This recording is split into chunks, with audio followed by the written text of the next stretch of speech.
The first time Nyana felt the weight of fate press against her lungs. It wasn't on the day her mother died,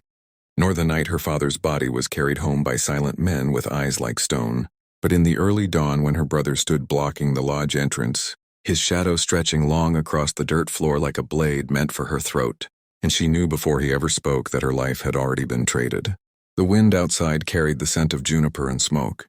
horses shifting restlessly as if they too sensed what was about to be taken. And when Taza spoke her name, it landed not as a call but as a command.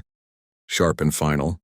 the voice of a man who had learned power not through wisdom but through the fear of others. He told her she would marry the Comanche trader from the south, that the alliance would bring strength, protection, weapons, and standing among rival clans. And as he listed the benefits, his eyes never once met hers, because to meet her eyes would require seeing her as something more than currency, and Taza had long ago trained himself not to see that way. Nyana tried to remind him she was not cattle, not a prize to be handed over, that her hand still carried the scars of gathering wood through winter storms, that her heart still belonged to the mountains and the old songs. But Taza laughed, the sound hollow and cruel, telling her that love was for women shielded by fathers and gentler brothers, not for a girl born into hunger and hard lessons. And when she protested, again his hand struck the lodge pole, beside her face hard enough to make the rawhide tremble,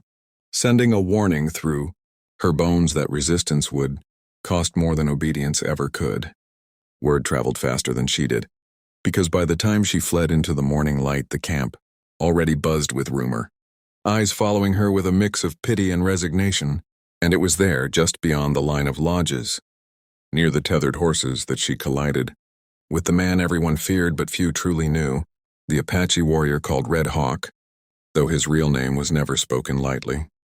He caught her before she fell, fingers wrapping firmly around her forearm, skin warm, grip steady, and when their eyes met, something shifted that neither of them fully understood, because Red Hawk had seen fear many times in enemies, in captured men, even in himself, but never like this, never so quiet,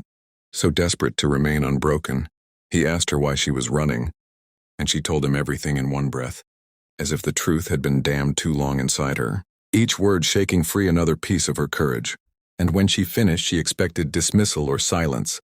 because men like Red Hawk were said to care only for war and honor, not the fate of a woman caught between power and cruelty. Instead, his jaw tightened, nostrils flaring as he looked past her toward the camp, toward Taza's lodge, and the air itself seemed to pull inward as he made his decision. Red Hawk was not her kin, not her promised protector, not even her lover. Yet when he spoke, his voice carried the finality of a vow forged in fire, telling her to stand behind him. And before she could question what that meant, he was already striding forward, pulling her into the center of a gathering that instinctively formed around conflict, elders pausing, warriors turning, whispers slicing through the morning like startled birds. Taza emerged moments later, irritation already sharpening his features, but it twisted into fury when he saw Red Hawk with his hand resting protectively at Nyana's back, not touching her improperly, but claiming space no one else dared to occupy without bloodshed. Taza demanded an explanation, demanded Red Hawk step aside, reminded him loudly that this was a family matter, but Red Hawk did not move, did not bow his head, did not soften his stare, and when he finally spoke, every sound around them seemed to fall away as if the world itself was leaning in to listen. "She belongs with me," he said, not as a plea, not as an argument, but as a statement of truth so solid it made the ground beneath them feel more real, and Nyana's breath caught, because no one had ever spoken about her belonging as something sacred rather than transactional. The camp erupted instantly, shouts, gasps, outrage, disbelief, because Red Hawk was not just any warrior. He was Apache, sworn to a rival path, a man whose presence alone unsettled fragile alliances, and Taza's rage burned hot enough to scorch the air as he accused Red Hawk of interference, of ambition, of trying to humiliate him before the elders. But Red Hawk did not react to the insults. Instead, he laid out his claim with brutal clarity, declaring that no woman should be sold to satisfy a brother's hunger for power, that any alliance forged through coercion would rot from the inside, and that if Taza insisted on forcing Nyana into a life she did not choose, he would answer not with words but with actions that would break more than just plans. Silence stretched long and dangerous. And in that stillness, Nyana realized something terrifying and beautiful at once. Her life had collided with a force stronger than her brother's cruelty, but forces like that always demanded a price. The elders argued, weighing tradition against consequence, honor against fear, and finally ruled that no blood would be spilled that day, decreeing a delay while negotiations were reconsidered. But Taz's eyes never left Red Hawk,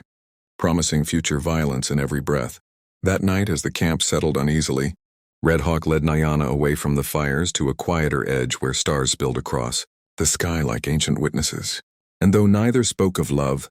nor promises, nor what tomorrow would bring, she understood that her brother's plans had not merely been interrupted,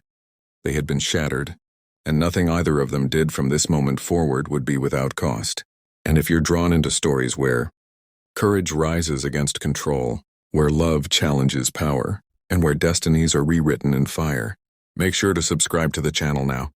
because this is only the beginning of a journey that will test loyalty, ignite war, and reveal just how far a warrior will go to defend the one he claimed with his life.